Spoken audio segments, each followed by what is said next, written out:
Hello, कसे आहात सर्व? मी भरपूर दिवसांनी मिनी ब्लॉग घेऊन आलेली आहे. हा जो ब्लॉग आहे गटारीच्या आदल्या दिवशीचा आहे. पण मला लेट झालं, कारण मी भरपूर कामं करत असते ना, घरात उलटं-पालटं करून टाकत असते, ते आवरायला वेळ लागतो.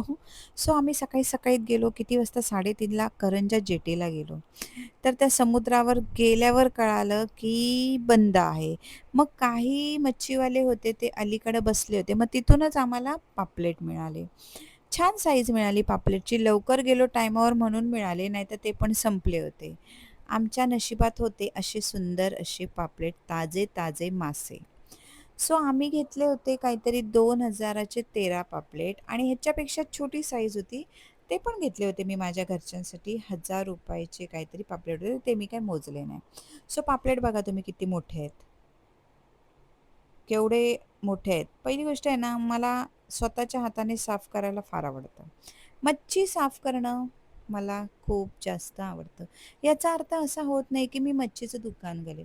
मी जी मच्छी खाते तीच मला साफ करायला आवडते. मी मस्तपैकी साफ करून घेतली व्यवस्थित, स्वच्छ धुवायचे व्यवस्थित आणि आपल्याला मसाला वगैरे लावायचा आहे. पहिलं तर मी आगळ टाकलाय म्हणजेच कोकमचा रस. नंतर मी माझा घरचा मसाला घेतला. हळद घेतली, आलं लसूणची पेस्ट घेतली आणि झालं.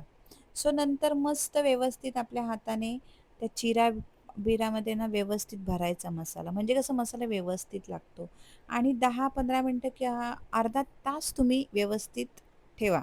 म्हणजे ते व्यवस्थित मुरतील मासे एकदम मसाला-बिसाला एकदम चटपटीत लागेल खायला. आणि त्यानंतर मी इथे घेतलाय भाजका रवा. मी मसाले वगैरे जास्त आधीच त्या मच्छीमध्ये टाकले होते. मी वेगळा एक्स्ट्रा मी रव्यामध्ये मसाला ॲड करत नाही. नंतर मसाले झालं सगळं आपलं मॅरिनेट वगैरे. नंतर मी रवा घेतला भाजका आणि त्याला व्यवस्थित कोटिंग करायची. त्या पापलेटांना चांगलं उचलून, आपटून, असं पालटून, तापटून, चोपून रवा लावायचा आणि असे क्रिस्पी होतील तोपर्यंत फ्राय करायची. मच्छी जेव्हा क्रिस्पी होते ना, तेव्हाच ती छान लागते. त्याची चव आहे ना पूर्ण माशाची, एकदम रव्या-बिव्याची, मसाल्या-बिसाल्याची माशात उतरते. मग असे जे दिसतायत ना चमचमीत, तसे खायला पण चमचमीत असतात हो. असे मी पटापट करून घेतले. 13 पापलेट होते त्यामुळे मला 2 तव्यावर करावे लागले. नाहीतर मला ते 13 पापलेट फ्राय करेपर्यंत 13 दिवस लागले असते. त्यानंतर अजून मेनू काय होता? सुक्कं मटण, चिकनचा रस्सा, तो पण गावठी कोंबडा होता.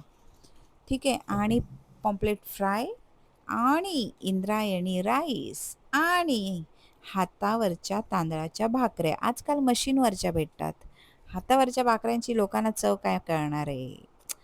अशी होती माझी गटारी. लेट आलाय ब्लॉग. एक्सेप्ट.